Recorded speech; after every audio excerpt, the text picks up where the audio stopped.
Vous pouvez garder quelque chose dans Job 25, on va relire le verset 4 ensemble. Job 25, 4, la Bible nous dit « Et comment l'homme serait-il juste devant Dieu? Et comment celui qui est né de la femme serait-il pur ?» Et le titre du message, c'est ce verset 4. « Comment l'homme serait-il juste devant Dieu ?» C'est une très bonne question qui est posée par Bildad. Bon, il y a beaucoup de choses, on pourrait dire, voilà, dans le contexte du livre de Job. Job est accusé par ses trois amis de différentes choses, d'avoir péché, d'être responsable, d'être sous en fait la punition de Dieu lorsqu'il traverse l'épreuve qu'il est en train de traverser. On sait que ce n'est pas le cas, on le sait dès le début de ce livre-là. Mais néanmoins, la question que pose Bildad, Bildad c'est un des trois amis de Job, et ils l'accusent, ils accusent Job avec les deux autres, et ils se trompent, effectivement. Malgré tout, cette question, je la trouve vraiment intéressante. Le verset 4, « Comment l'homme serait-il juste devant Dieu ?» C'est pas une bonne question, ça? C'est une excellente question, en fait. C'est une excellente question. Et il y a une autre question annexe, il dit juste après, « Et comment celui qui est né de la femme serait-il pur ?» On est tous nés d'une femme, je crois, ici. Et c'est une question, en fait, qui concerne, je crois, tout le monde, en fait.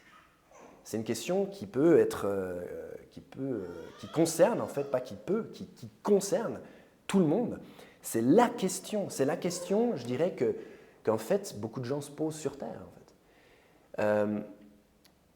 Quelque part dans le monde, maintenant, en ce moment même, il y a quelqu'un, alors je ne sais pas si non, la messe doit être finie, mais il y a quelqu'un dans une église catholique qui se met à genoux devant une statue, il se met à genoux devant un tableau, je ne sais pas quoi, une statue de la Vierge Marie ou d'un apôtre ou d'un saint, soi-disant, ou quoi que ce soit. Cette personne, elle essaie d'être juste devant son Dieu.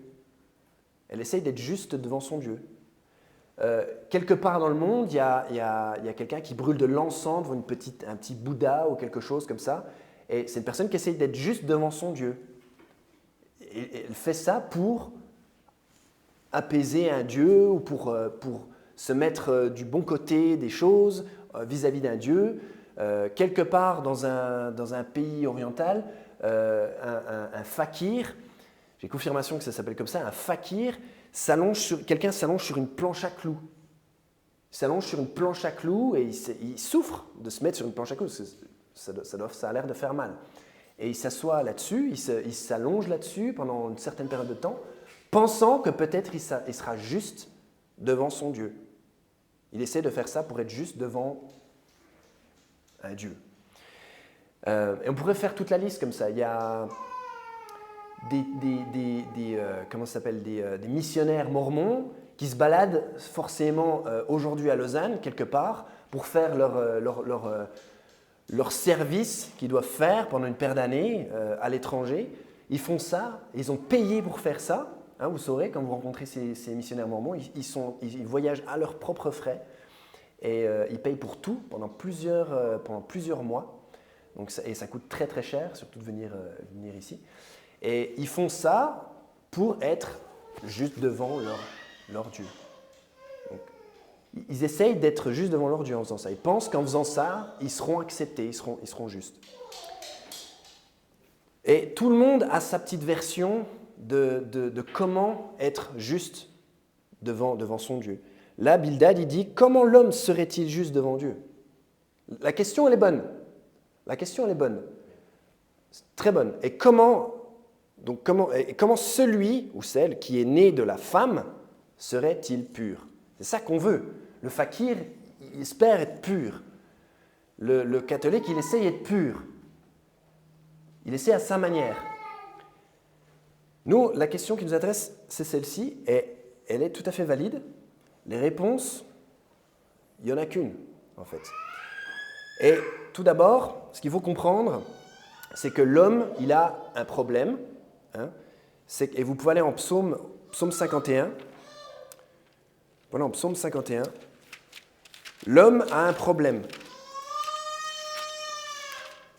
Tous ceux qui sont nés de la femme ont besoin d'être purs parce qu'ils ont tous quelque chose en commun, c'est qu'ils ont tous péché. Et si vous regardez le psaume 51, c'est un psaume que j'aime beaucoup, vous pouvez regarder le verset 5. David dit, la Bible dit au verset 5, « Voilà, j'ai été formé dans l'iniquité et ma mère m'a conçu dans le péché. » On est tous, comme David, il n'y a pas de favoritisme ou de personnes qui sont moins bien vues que les autres. On est tous, comme David, on est tous pécheurs. Vous pouvez aller en Romains chapitre 3, s'il vous plaît. On va regarder le chapitre 3. On a cette nature de pécheur. On est tous concernés par ça. C'est pour ça que le Bildad, quand il dit comment est-ce que celui qui est né de la femme serait-il pur, c'est une bonne question. Effectivement, comment est-ce qu'on serait juste à être pur? C'est des choses qui concordent. Et le Romains 3, bien sûr, c'est un verset qu'on utilise souvent en évangélisation, même tout le temps en fait, on l'utilise tout le temps. Romains 3, verset 23, il nous dit « Car tous ont péché et sont privés de la gloire de Dieu. » Car tous ont péché, donc on a tous péché. L'homme a un problème, l'homme d'une manière générale, l'homme ou la femme, a un problème, c'est qu'on est tous pécheurs. Et il y a personne... une personne qui est née d'une femme, c'est une personne qui a une nature pécheresse. En fait. J'ai été formé dans l'iniquité. Voilà. Je peux dire ça, vous pouvez dire ça, n'importe qui peut dire ça. Donc on est dans ce cas de figure-là. Donc c'est pour ça que la question de Bildad, elle est très juste, et c'est une question que c'est la question. C'est vraiment la question. C'est une question très très très importante. Et on va l'étudier aujourd'hui. Et on voit que donc tous les hommes sont des pécheurs et que par conséquent aucun homme n'est juste. Parce que si on est tous des pécheurs, c'est-à-dire que personne n'est juste. Ça n'existe pas. Il n'y a pas un homme qui est juste. Il n'y a pas une seule personne sur cette terre qui peut dire « Ah, celle-là, elle est juste ». Regardez, si vous êtes toujours en Romains 3, regardez le verset 10. Selon qu'il est écrit, il n'y en a aucun juste, non, pas un seul. Donc, aucun n'est juste d'emblée. Okay? Donc, personne n'est juste, en fait. Aucune personne née d'une femme est juste. Donc, la question est importante. Comment faire? On va aller en Ésaïe 64. Je tourne avec vous dans les versets parce que je n'ai pas les versets listés ici, donc c'est un peu plus long que d'habitude. On est tous des pécheurs. Qui qu'on soit, on a fait des choses qui provoquent, on l'a chanté tout à l'heure, qui provoquent le saint courroux de Dieu.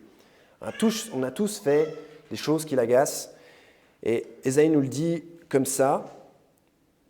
Et c'est des versets qui sont sans équivoque parce qu'ils disent tous ont péché et sont privés de la gloire de Dieu. Et là, regardez, en Ésaïe 64, verset 6, Ésaïe, il dit « Tous, nous sommes devenus comme un homme souillé et toutes nos justices comme un vêtement impur.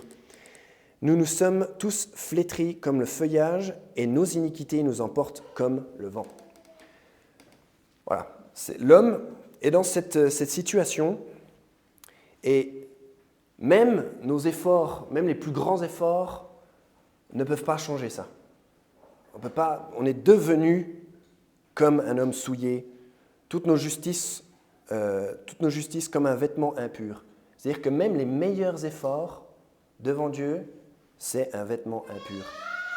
Même le mieux que vous puissiez faire, même tout ce que vous pouvez sacrifier, le mieux que vous pouvez faire, ça reste. Toutes nos justices sont comme un vêtement impur. Impur, souillé, ça veut dire que ça sent pas bon, quoi. C'est-à-dire que c'est pas adéquat, c'est pas aussi bien que ce qu'on pense. Donc, s'allonger sur une planche à clous ou brûler de l'encens peut se faire aussi mal qu'on veut, sacrifier autant qu'on veut. Et Dieu ne nous demande pas de nous faire mal, déjà. Dieu soit loué.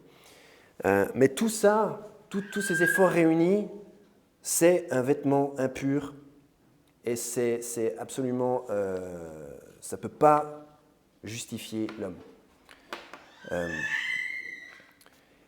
Donc, le point numéro 2, c'est pourquoi est-ce que l'homme ne peut pas se justifier lui-même. On peut aller en Galates, Galates chapitre 2, s'il vous plaît. Pourquoi est-ce que l'homme ne pourrait pas se justifier lui-même, après tout?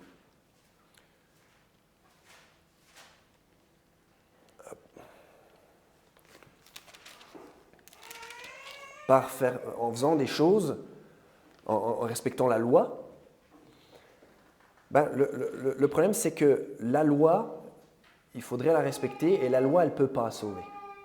Elle n'a pas vocation à sauver. Regardez Galates 2 au verset 16. Voilà un verset sans équivoque. « Sachant que l'homme est justifié non par les œuvres de la loi, mais par la foi de Jésus-Christ. Nous avons nous-mêmes cru en Jésus-Christ afin d'être justifiés par la foi de Christ et non par les œuvres de la loi, parce que, et ça c'est vraiment important, parce que nulle chair ne sera justifiée par les œuvres de la loi. » Comment est-ce qu'un homme peut être juste devant son Dieu? Eh bien, déjà, pas par les œuvres de la loi. La loi, c'est obéir, respecter la loi de Dieu, c'est obéir à ses commandements, c'est-à-dire faire des œuvres. Par exemple, Dieu nous a commandé d'aller prêcher l'Évangile. C'est un ordre, ce n'est pas une suggestion, obéir à c'est la loi, c'est lui qui fait la loi. Faire des œuvres, obéir à la loi, c'est faire des œuvres. Et là, la Bible nous dit que par les œuvres de la loi, oui, ces deux choses sont liées, faire des œuvres, la loi, aucune chair ne sera justifiée. Nulle chair ne sera justifiée par les œuvres de la loi. Donc comment est-ce qu'un homme peut être juste devant son Dieu? Déjà pas par les œuvres de la loi, ce n'est pas possible. La Bible le dit clairement. Et on le sait nous-mêmes au fond de nous, parce que la loi, qu'est-ce qu'on a fait par exemple, on a tous péché. Enfin, je veux dire, tu honoreras ton père et ta mère. On a tous désobéi à nos parents. On a tous désobéi à nos parents. Tu ne porteras point de faux témoignages contre ton voisin. On a tous menti. Tout le monde a menti. Donc, déjà, on sait que ça, ce n'est pas possible. Parce que vous êtes comme moi, vous n'avez pas de machine à remonter le temps. Vous ne pouvez pas revenir en arrière à votre première transgression, la corriger, puis après, plus jamais. Vous voyez ce que je veux dire? Voilà, ça c'est une histoire de science-fiction, ce n'est pas la réalité. On peut pas être justifié par les œuvres de la loi, c'est impossible.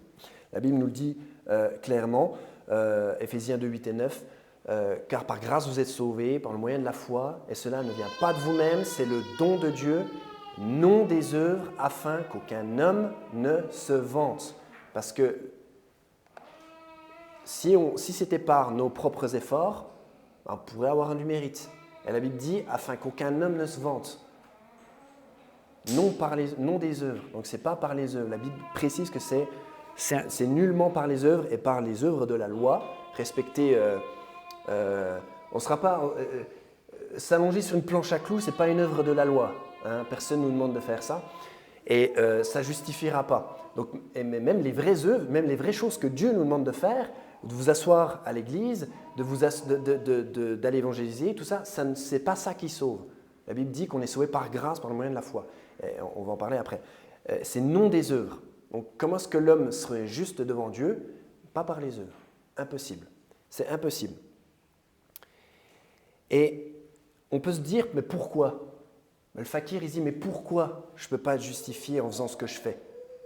Pourquoi est-ce que, en mettant, en génuflectant devant des statues, pourquoi est-ce que ce ne serait pas suffisant pour me réconcilier avec Dieu? Qui a offensé Dieu?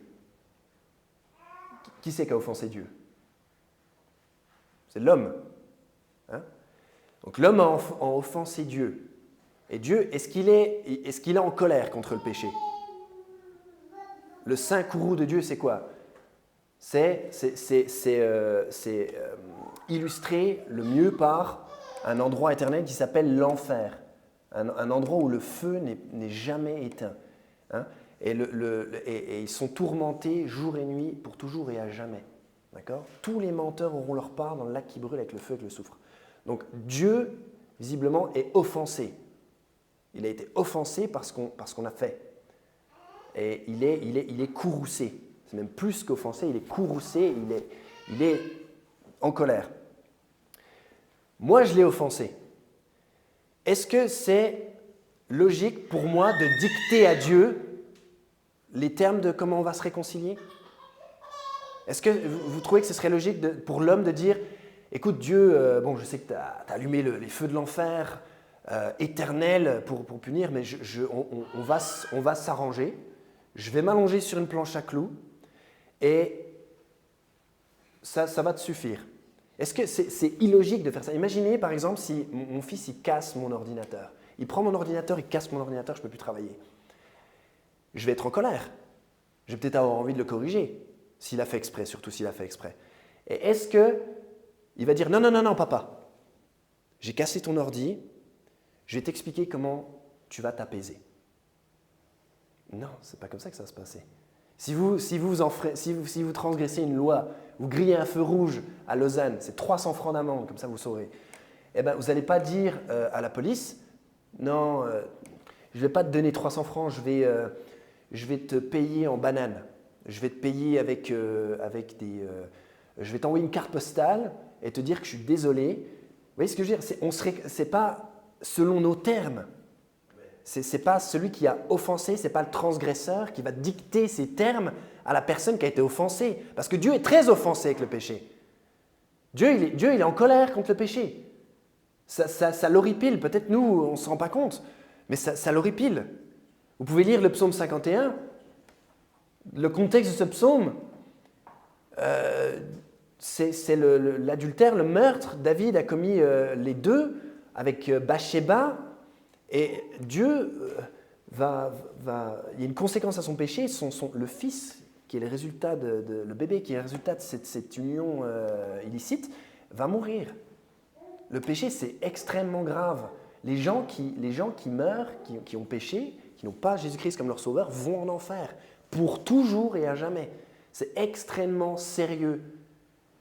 Alors c'est absolument ridicule, à la lumière de tout ça, d'imaginer que l'homme, lui, va dire à Dieu comment on va se réconcilier.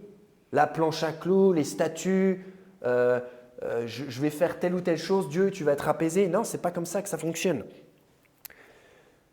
Ce n'est pas l'homme qui va expliquer à Dieu comment se réconcilier, comment on va se réconcilier. Allez en Naoum 1. Donc là, on a un petit peu l'homme est clairement coupable de péché. Vous êtes d'accord? On a tous péché. Et Dieu est justice. Dieu, il est justice. Dieu dit, je dois punir le péché. C'est axiomatique, il n'y a pas d'échappatoire à ça. Regardez, Naoum 1, verset 3, c'est un verset que j'aime beaucoup. La Bible dit, l'Éternel est lent à la colère et grand en force, mais il ne tient pas le coupable pour innocent. Vous voyez ces quelques mots-là? Mais il ne tient pas le coupable pour innocent. C'est aussi un verset sans équivoque.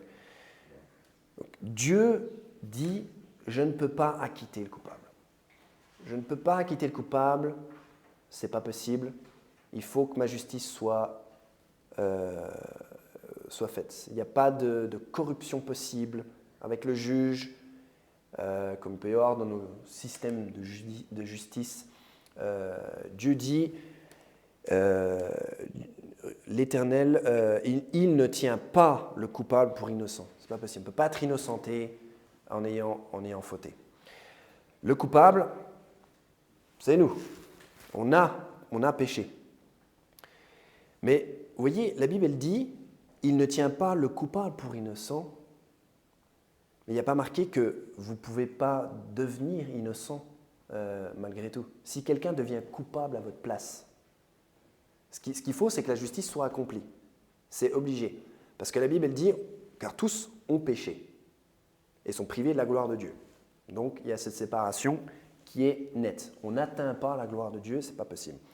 Et du coup, la conséquence au péché, c'est la mort, c'est l'enfer. La Bible dit en Romains 6, 23, car le salaire du péché, c'est la mort. C'est la mort. Donc voilà la situation qui semble un petit peu sans solution. Donc la Bible dit le salaire du péché, c'est la mort. Pas la planche à clous, pas l'église, pas la statuette, pas les incantations, pas comment ça s'appelle, le chapelet, le collier de prière catholique ou ces choses-là. Ça, c'est pas le salaire du péché. Ça. Le salaire du péché, c'est la mort, c'est le feu éternel, c'est l'enfer. Et il ne tient point le coupable pour innocent. Donc on est tous coupables d'avoir péché. Allez en 2 Corinthiens, chapitre 5, s'il vous plaît. Il n'y a pas marqué que vous, personnellement, vous ne serez jamais acquitté. Ce n'est pas ça qui a marqué. Il y a marqué le coupable. Marqué le coupable ne peut pas être innocenté, ne peut pas être acquitté. Il n'y a pas marqué vous, personnellement. Il y a marqué le coupable. Et si on a péché, on mérite d'aller en enfer, effectivement. Mais si quelqu'un... Parce que Dieu a dit, je dois punir le péché. Le salaire du péché, c'est la mort. Quelqu'un doit payer. Et si quelqu'un devient coupable à votre place, est-ce que vous ne pouvez pas être innocenté du coup? Si quelqu'un littéralement est coupable à votre place. Regardez en 2 Corinthiens 5, le verset 21. Car celui qui n'a point connu le péché, il l'a fait devenir péché. Pour qui? Pour nous. Afin que nous soyons faits, quoi? Justice de Dieu en lui. Que nous soyons faits justice de Dieu en lui. Vous voyez? Il acquitte point le coupable. Il faut que quelqu'un paye dans tous les cas. Soit vous êtes coupable comme n'importe qui d'autre. Ou soit quelqu'un se propose gentiment de payer à votre place par une bonté infinie. Parce que le salaire du péché, c'est la mort. Effectivement. Mais ça tombe bien parce qu'il y en a un qui est mort à notre place. Romains 5, 8. Mais Dieu fait valoir son amour envers nous en ce que lorsque nous étions encore des pécheurs, Christ est mort pour nous. Donc si Dieu devient, si le Fils de Dieu, Jésus-Christ, devient ce coupable qui ne peut pas être acquitté à votre place, la justice de Dieu est satisfaite. Il n'y a que ça, mes amis, qui peut satisfaire la justice de Dieu. Ou alors, vous allez vous-même en enfer. Vous allez vous-même payer pour vos péchés en enfer. Et ce n'est pas ce que Dieu veut, visiblement, puisqu'il a fait valoir son amour envers nous, lorsque nous étions encore des pécheurs, Christ est mort pour nous. Vous voyez, il a donné Jésus à notre place pour qu'on puisse être innocenté. Si Jésus est sacrifié à votre place, s'il est déclaré coupable à votre place, lui qui n'a point connu le péché, il l'a fait devenir péché. Il a littéralement il est puni pour tout ce que vous alliez faire, parce que vous n'existez pas à l'époque. C'est payé. Vous voyez? C'est ce que dit la Bible. C'est ce que dit la Bible ici. Donc si quelqu'un satisfait votre justice, quelqu'un satisfait la peine que vous devez à Dieu, voilà. Et ça, ce sont les termes de Dieu. Dieu dit on se réconcilie comme ça. Ce n'est pas par se flageller, ce n'est pas par les œuvres, certainement pas par les œuvres, ce n'est pas par nos efforts. Dieu a dicté les termes de la réconciliation. Il faut que le péché soit entièrement payé. Donc, oui, Dieu, il est 100% justice, mais il est aussi 100% amour. Dieu dit, je ne peux pas acquitter le coupable, ce n'est pas possible. Je ne peux pas dire, vas-y, tu ne tueras point, et tu as tué, et je vais t'innocenter sur la base parce que je suis sympa. Non, ce n'est pas comme ça. Il faut que la justice, elle soit accomplie. il faut qu'elle soit entièrement accomplie. Parce qu'il acquittera point coupable. Et ce verset, dans Nahum, il enseigne, c'est un peu similaire à ce que dit Bildad. Comment est-ce qu'on peut être juste devant Dieu? Comment est-ce qu'on peut être pur? Celui qui est né d'une femme, comment est-ce qu'il peut être pur? Comment est-ce qu'il peut être pur? C'est vraiment une question normalement qui nous pointe vers ben non, je ne peux pas être pur, alors comment je fais? Il faut que Dieu vienne te le dire. Il faut qu'il te dise comment on va se réconcilier. Parce qu'autrement, on va inventer une planche à clous et d'autres choses complètement tordues, en fait. Et donc Dieu, il dit, je dois punir le péché, il est 100% justice. Dieu, il est juste, c'est un juste juge, mais il est aussi 100% amour. Dieu a tant aimé le monde qu'il a donné son seul Fils engendré afin que quiconque croit en lui ne périsse point, mais qu'il ait la vie éternelle. Donc Dieu veut qu'on soit sauvé. Il veut qu'il y ait quelqu'un qui soit coupable à notre place. Et allez en Romains 5, je ne sais pas si vous êtes par là, normalement vous êtes toujours en Romains. Et on a ce verset 1, Romains 5, verset 1, « Étant donc justifiés par la foi, nous avons la paix avec Dieu par notre Seigneur Jésus-Christ. » Donc Dieu dicte les termes de la réconciliation avec lui. C'est par le Seigneur Jésus-Christ, par son sacrifice, que à la fois la justice est satisfaite, la peine est satisfaite, et on est réconcilié, on est déclaré comme si on n'avait jamais péché. Parce que si vous regardez, quand on croit en Jésus-Christ, on est justifié par la foi, c'est-à-dire qu'on croit en lui. Regardez Romains 4 au verset 8. On va lire le verset 7 aussi. Non, le verset 6 aussi. Allez. C'est ainsi que David exprime la béatitude, c'est-à-dire le bonheur de l'homme à qui Dieu impute la justice sans les œuvres. Comment est-ce qu'un homme serait juste devant son Dieu? C'est sans les œuvres. C'est sans les œuvres. On est justifié par la foi. Nous avons la paix avec Dieu par la foi en Jésus-Christ. Ensuite, le verset 7, disant « Bénis sont ceux dont les iniquités sont pardonnées et dont les péchés sont couverts. » Donc, c'est-à-dire que vos péchés sont pardonnés, sont couverts. Et ensuite, là, vous avez l'assurance que vous allez aller au ciel, parce que la Bible décrit cet homme-là. Le verset 8 dit « Béni est l'homme à qui le Seigneur n'imputera point le péché. » Il ne peut plus vous imputer le péché parce que tout votre péché, il a été imputé sur quelqu'un d'autre. Il est devenu votre péché, en fait. Sur la croix, votre péché a été cloué sur la croix. Et quand vous croyez en Jésus-Christ, ben c'est là qu'est votre péché. Et vous êtes déclaré juste. Vous êtes déclaré justifié. C'est ce que dit le premier verset du chapitre 5. Étant donc justifiés par la foi, nous avons la paix avec Dieu par notre Seigneur Jésus-Christ. Comment est-ce qu'on peut véritablement dire qu'on a la paix avec Dieu? C'est parce qu'on est déclaré innocent. Quelqu'un a été coupable à notre place. Donc c'est comme si on n'avait jamais péché. On est justifié. Vous êtes justifié à la vue de Dieu par la foi en Jésus-Christ. C'est plutôt une bonne nouvelle, non? Et c'est Dieu que vous pouvez remercier.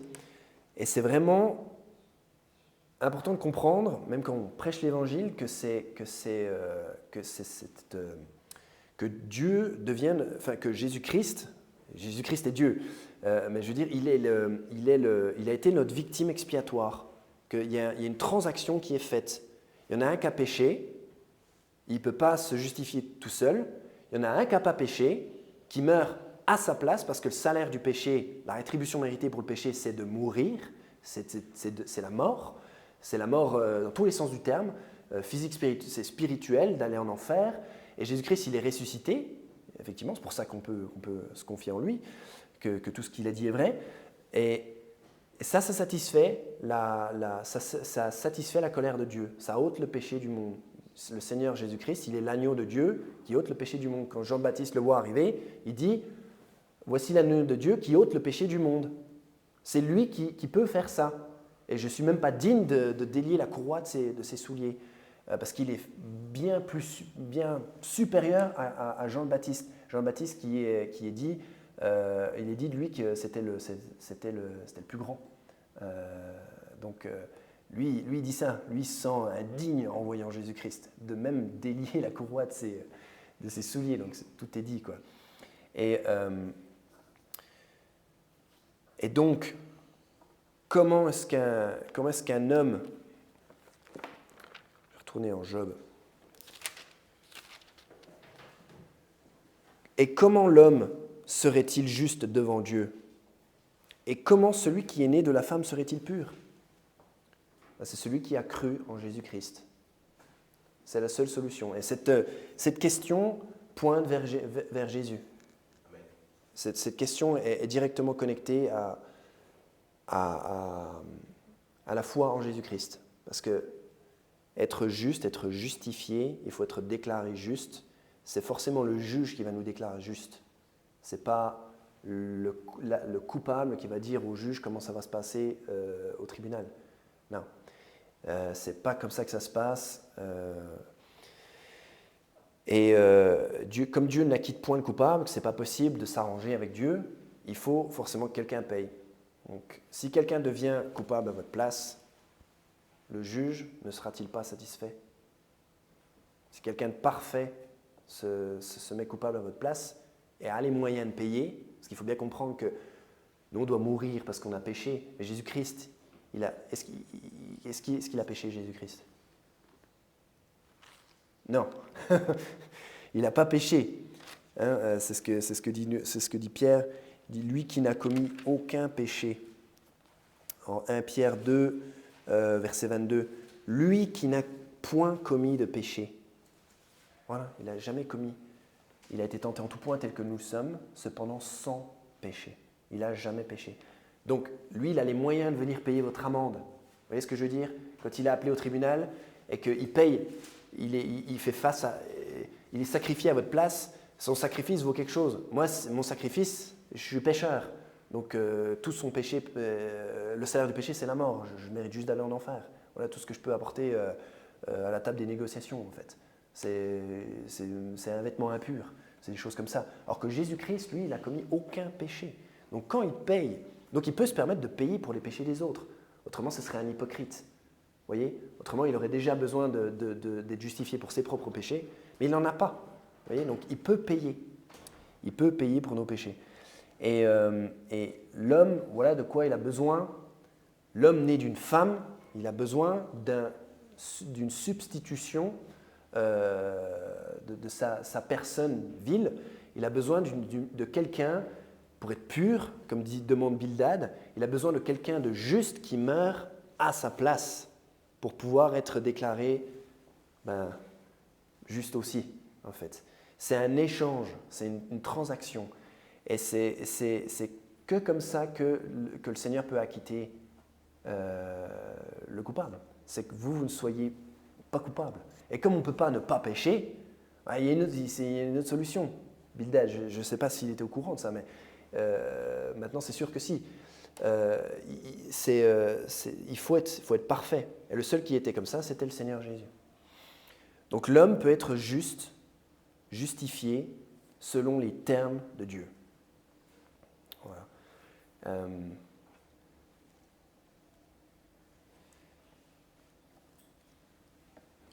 Donc voilà, c'est la conclusion de mon message. On va prier. Seigneur Dieu, merci pour le salut gratuit. Merci Seigneur d'avoir pris nos péchés toi-même et d'avoir payé la note complète, Seigneur. Et merci parce qu'on peut être justifié gratuitement par la foi. Et merci parce que tu nous as vraiment aimés, Seigneur, en faisant ça. Et qu'on a cet espoir, Seigneur, qu'on peut être juste devant Dieu parce que c'est impossible d'aller au ciel si on n'est pas juste, Seigneur. Et le Seigneur Jésus-Christ a fait tout ça pour nous. Et on veut le remercier, le glorifier, Seigneur, dans nos cœurs. Et nous rappeler ces choses-là quotidiennement, Seigneur. Merci pour cette gratuité du salut. Merci de nous avoir tant aimés, Seigneur. Et gloire et honneur et louange au Seigneur Jésus-Christ pour ce qu'il a fait. Et je te prie pour que tu puisses nous aider à aller annoncer cette bonne nouvelle maintenant aux gens qui sont égarés, Seigneur, qui n'ont pas encore entendu la bonne nouvelle du salut, Seigneur, qu'on puisse aller les atteindre, Seigneur, avec ton évangile. Et je te prie pour que tu puisses conduire ça cet après-midi, tout à l'heure, et que tu puisses bénir le reste de la journée. S'il te plaît, on te demande ces choses dans le nom de Jésus. Amen.